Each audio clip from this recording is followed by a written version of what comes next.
plastik masih menjadi masalah yang sukar dipecahkan sampai saat ini. Dilihat dari data Badan Pusat Statistik 2021 menyebutkan limbah plastik Indonesia mencapai 66 juta ton per tahun. Studi Lembaga Ilmu Pengetahuan Indonesia atau LIPI juga memperkirakan pada tahun 2018 sekitar 0,26 juta sampai 0,59 juta ton plastik telah mengalir dan menjapari lautan. Dengan ini, Indonesia pun dinobatkan sebagai negara penghasil sampah plastik laut terbesar kedua di dunia, berdasarkan penelitian yang dilakukan oleh Cambridge pada tahun 2018.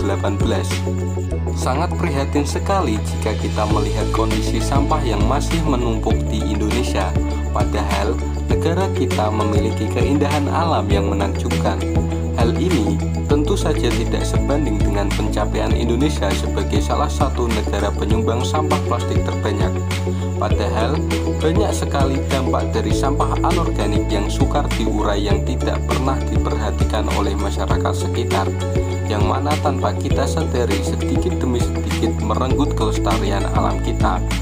Mulai dari tercemarnya air sungai karena banyaknya masyarakat yang masih membuang sampah sembarangan hingga sebabkan banjir, pembakaran sampah anorganik yang tanpa disadari asalnya menjadi racun yang bisa dihirup oleh orang lain, penguburan sampah anorganik yang dapat membuat kualitas tanah menjadi menurun dan masih banyak lagi.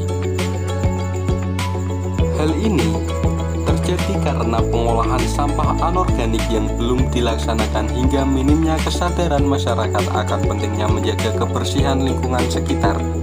Dalam hal ini, kami ingin memperkenalkan proses pengolahan sampah anorganik sederhana yang bisa menghasilkan keuntungan material dan non-material.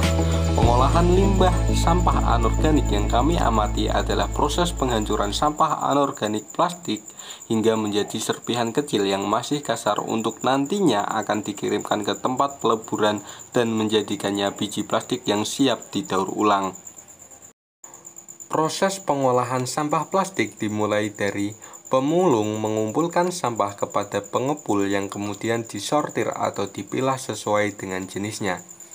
Sampah plastik yang telah dipilah ini kemudian dimasukkan ke dalam mesin penggiling yang membuat plastik menjadi serpihan-serpihan yang kecil. Dalam proses ini, sampah plastik juga diairi guna membersihkan kotoran-kotoran yang masih tertempel. Setelah itu, serpihan-serpihan plastik yang terendam di dalam air dikumpulkan dengan saringan yang lalu dimasukkan ke dalam karung.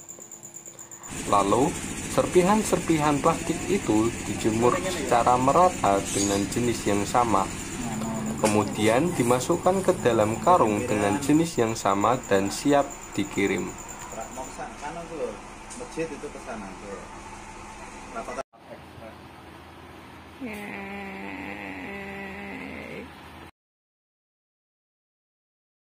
Ya, untuk mengurangi sampah plastik juga menghasilkan pengolahannya dari pemulung terus disetorkan ke pengepul, terus dari pengepul itu nanti disortir per jenisnya. Itu yang namanya itu emberan itu ada emberan warna, ada emberan putih, ada emberan hitam. Emberan warna itu ada yang jenisnya itu biasanya itu jenis PP, polipropilen. Polipropilen itu jenis plastik yang paling aman digunakan. Kalau PP itu boleh sekali-kali, dan kemasan makanan itu biasanya dari PP. Pokoknya itu ada 7 jenis itu. PET, PP, SG, terus ada yang namanya ADS juga, itu macam-macam jenisnya banyak sekali kalau di Jakarta. Nah, yang saya pilih ini salah satunya adalah jenis PT ya, dari pemulung terus masuk ke pengepul terus sortir, dipilih per jenisnya secara umum, terus tak ambil tak sortir lagi, bersih lagi. Hasilnya pengolahan ini mengurangi limbah yang ada di dalam masyarakat, mengganggu karena kesadaran kita tentang membuang sampah itu masih kurang. Biasanya memang kalau di jalan habis makan biasanya langsung dibuang, habis makan siomay biasanya langsung dibuang di jalan. Nah yang sampah-sampah semacam itu pengguna tidak mau karena harganya murah. Perlu adanya pendidikan dari pemerintah daerah berkenaan dengan sampah-sampah hal yang semacam itu, menunjukkan kesadaran pada masyarakat. Itu nanti kan dikumpulkan. Nah kalau misalkan ada pemerintah daerah memfasilitasi itu kan nanti bisa diantar ke bank sampah itu tadi untuk diganti dengan uang.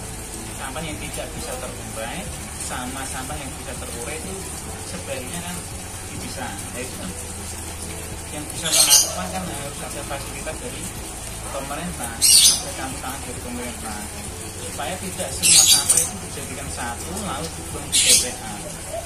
Yang sampah organik kan bisa terurai di sana, TPA pusat barat, tapi yang plastik kan tetap dia menjadi sampah di sana juga. Nah misalkan itu semua desa, seluruh desa pembuangannya di sana, itu nanti kan tetap menjadi mengotori lingkungan. Sampah organik diangkut ke utara, dan sampah yang anorganik atau plastik itu tadi dibawa ke tempat daur ulang, kan lebih baik harus semacam itu. Jadi semua tidak meninggalkan sampah sama sekali. Jadi semua sampahnya terurai, yang tidak bisa terurai daur ulang.